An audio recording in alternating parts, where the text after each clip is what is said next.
Israel और Iran के दरमियान लड़ाई शुरू हो चुकी है। इजराइल ने आज अपने ड्रोन्स और उसके ऊपर होने वाले मिसाइल की इंस्टॉलमेंट के बारे में दुनिया को बताया है और कहा है कि हम इन ड्रोन्स और इन बॉम्ब्स की मदद से ईरान और ईरान जैसे अपने दुश्मनों को तबाह करेंगे। आपको यह भी बता दें कि पिछले कुछ दिनों में बड़ा ही ईरान के अंदर बड़ा धमाका हुआ था अस्फहान के अंदर, जब ड्रोन्स की फैक्ट्री तबाह हो गई थी, जब ड्रोन की मैन्युफैक्चरिंग यूनिट तबाह हो गया था। तो अब इजराइल ने बता दिया है कि हमने कैसे वो तबाह किया है। आपको यह भी बता दें कि ये जो ड्रोन इस्तेमाल हुआ था अस्फहान के ऊपर हमले के लिए, उसका नाम था हीरोन ड्रोन, और उसके ऊपर जो बॉम्ब थे वो नॉइजलेस थे, यानी उनकी आवाज नहीं थी, उनके पास किसी किस्म का कोई ऐसा वो प्रोपेलर नहीं था जिसकी वजह से कोई साउंड जनरेट होती।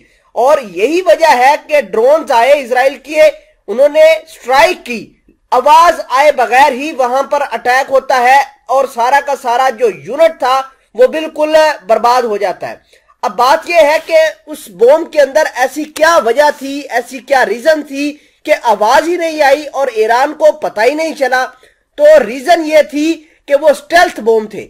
आपने स्टेल्थ फाइटर जेट तो सुने होंगे, स्टेल्थ मिसाइल सुने होंगे, लेकिन स्टेल्थ ड्रोन्स के जो बॉम्ब है वो अभी तक नहीं सुने होंगे। लेकिन इजराइल ने ये कहा है कि हमारे ये जो ड्रोन्स के ऊपर मिसाइल लगाए जा रहे हैं, बॉम्ब्स लगाए जा रहे हैं, ये स्टेल्थ है और हम इन स्टेल्थ बॉम्ब्स की मदद से ईरान के टारगेट को हिट करेंगे।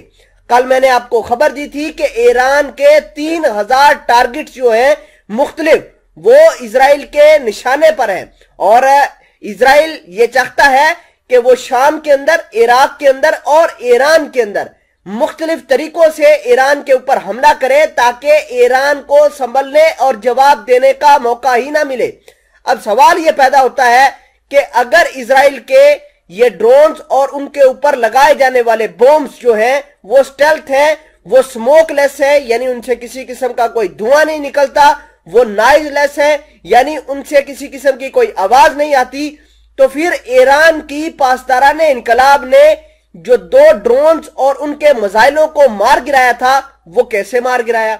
इसका मतलब यह है कि इजराइल भले ही अपने मिसाइल, अपने ड्रोन्स को जितना मर्जी वो इंटरनेशनल लेवल के ऊपर ले जाए, आर्टिफिशियल इंटेलिजेंस बेस करे या फिर अमेरिका की मदद से ऑपरेट करे, ईरान इन तमाम तर हरकत से बखूबी वाकिफ है। और यही वजह है कि ईरान ने जो ड्रोन्स मार गिराए थे उन्होंने भी स्टेल्थ बॉम्ब का इस्तेमाल किया होगा और इसी वजह से इजराइल के जो 2 ड्रोन्स तबाह हुए थे वो अपने अंजाम को पहुंचे।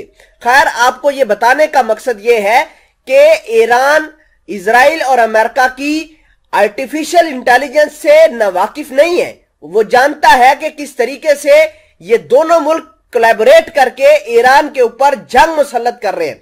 और मोहम्मद अली बाकरी ने आज ऐलान किया है कि हमारी एयरफोर्स दुनिया की बेहतरीन एयरफोर्स में शुमार हो सकती है, शुमार होने जा रही है और आने वाले दिनों के अंदर आप देखेंगे कि ईरान के फाइटर जेट जो हैं वो सुखोई 35 होंगे। इसके अलावा रशिया मिसाइल और डिफेंस की टेक्नोलॉजी भी ईरान को फराहम करेगा।